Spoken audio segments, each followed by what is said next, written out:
Context is something that musicians are acutely aware of nowadays. The idea of new has become unimportant, and it's arguably impossible to really consider the new within the notes itself.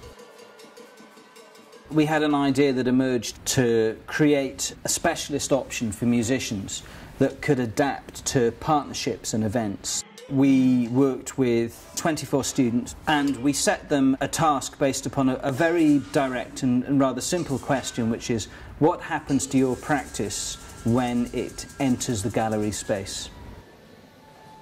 I was thinking about exploring time, and particularly the effect time has had on the project.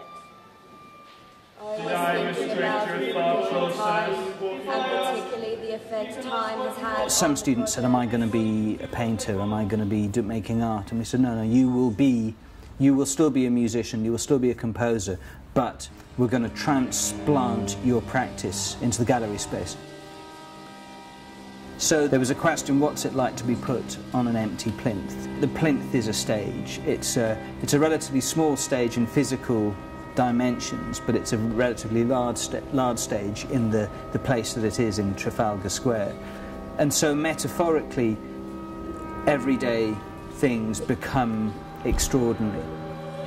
It's not necessarily every day that we can come up close to these musicians, but for these players, they perform every day, they play on stages every day.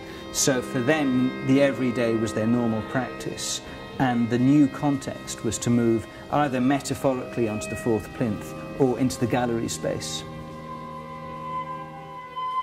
Some people realised that, of course, the Fourth Plinth adapts to anything, and so they actually could come and respond not to any of the maquettes, any of the actual work itself, but to the concept.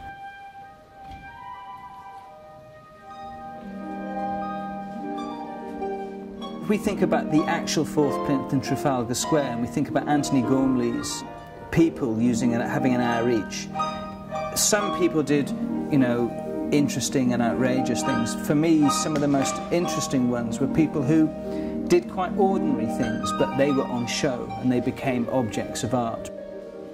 The harp on a classical music stage within an orchestra or within certain situations is quite ordinary and familiar. Simply to put it in the gallery space made it an art object, and we can actually say this is quite an extraordinary instrument, and it's an instrument that both audience and composers often don't really understand. Another example is the toy piano. Her approach was to play this piece as best she could on the toy piano, but the scale was too small. She ran out of notes.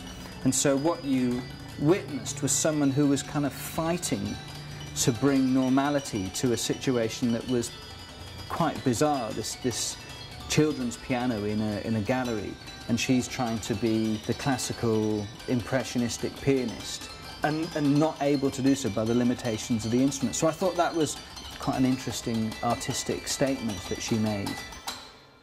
I think what everybody realised is that what is new and original is to do with context, and that's the thing that I think we're most interested in.